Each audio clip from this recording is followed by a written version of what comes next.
A number of comments have objected to you using the general term the West, and they want you to be more specific because there is no monolithic bloc called the West. It is an unfair generalization, they say. You know, it's strange, if you think about it. It's strange that you don't want me to call you the West. You don't want everyone to be lumped together under that term. It's not my term, it's your term. I didn't come up with it, you did. You call yourselves the West.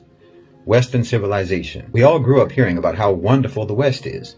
Western achievement, Western thought, Western enlightenment. You're happy to take collective credit as the West for whatever you think is good. But for the bad things, you want to disassociate yourselves from it. When you're talking about the bad things, then you're like, well, what West are you talking about exactly? Who do you mean by the West? The way you people tell the story, people like Douglas Murray or Jordan Peterson or Sam Harris or Richard Dawkins or Hitchens, Christopher Hitchens, all these types, you would think that every European on the continent participated in painting the Sistine Chapel. Everyone painting in shifts. All of you collectively invented penicillin, from the telephone to airplanes, from the cotton gin to the microchip. You all did that as one gigantic team effort.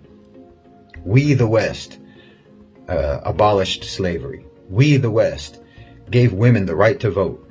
We, the West, developed modern technology. You like being called the West then, but just bring up just one of your innumerable atrocities, and then everyone starts looking around. Who, me? Oh, you must have me mistaken for some other person, some other West. Shaggy, who wasn't me. My forefathers didn't own slaves. My forefathers didn't slaughter the Native Americans. My forefathers were just poor, innocent peasants. I have nothing to do with it. Innocent as can be. You want to take collective credit, but you want to individualize blame. But you'll say that Isaac Newton, for example, is a product of the West. Michelangelo was a product of the West. Mozart was a product of the West. Leonardo da Vinci, Thomas Edison, Steve Jobs, they're all products of the West. But somehow your villains are all bastards. Illegitimate children that you don't want to claim. No. Hitler was your child.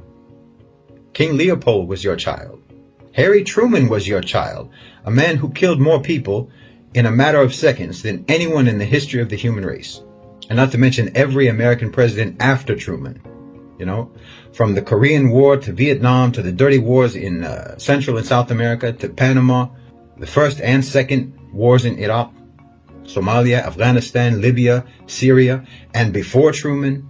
I don't think that the United States has had a single decade in its history when it wasn't slaughtering some people somewhere in the world. These are all products of Western civilization too. But anytime these crimes get brought up, you deny collective responsibility. I mean, if I try to list all of your crimes, I can't even remember them all. But if I try to list just the ones that I can remember, your battery will die before I can even properly get started. I saw a video the other day of Omar Suleiman. And he was asked by some lady, some woman, who asked him, why don't Muslims condemn acts of terror by Muslim criminals? And he was trying to be patient, his style. He was trying to be kind. He was smiling, a very forced smile. And he said, no, Muslims always condemn these things. But why don't you condemn when one of your people murders Muslims in a mosque? And of course he has a point, but also, of course they don't. Of course you don't condemn those things. You've got statues of Winston Churchill, who starved millions of Bengalis and who used poison gas on the Kurds.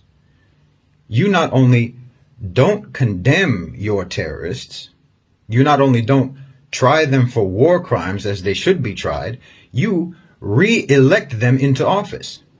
Not just elect them, re-elect them. And you deny any responsibility for their atrocities. No, if you want to be called the West, when it comes to any positive achievements, then you have to accept being called the West for all the full catalog of inhuman, vicious, genocide, murder, rape, torture, bigotry, exploitation, oppression, assassinations, coups and subjugation, evil and brutality, all that your people have ever committed. That's why I always say Western civilization is a sarcastic term, because you never civilized. And, we made cool stuff is not a defense. Your approach to morality is, let's not and say we did. Let's not be moral, but say we are. You think that righteousness is denying the evil you do, not stopping yourselves from doing the evil. As long as you say you don't do it, or you call it something else, then somehow you're not evil when you do evil, as long as you don't admit it. It's upside down world. Every day is backwards day in the West. Bad is good, wrong is right. It's no surprise that you think that a person should be called whatever pronoun they self-identify as, because that's what you've always believed. That's what you've always done. You self-identify as virtuous, as moral, as righteous, freedom-loving, tolerant people, even though you have never been that, and no one in the world sees you as that, but still you insist that that's what we call you. You insist that we deal with you as if that's what you are. You've always believed that the whole world should participate in your self-delusion. So of course you came up with this idea that a man should be called a woman and treated as a woman if he believes that that's what he is, or a woman a man. This isn't new with you. It's always been the way you believed. It's always been the way you functioned in the world.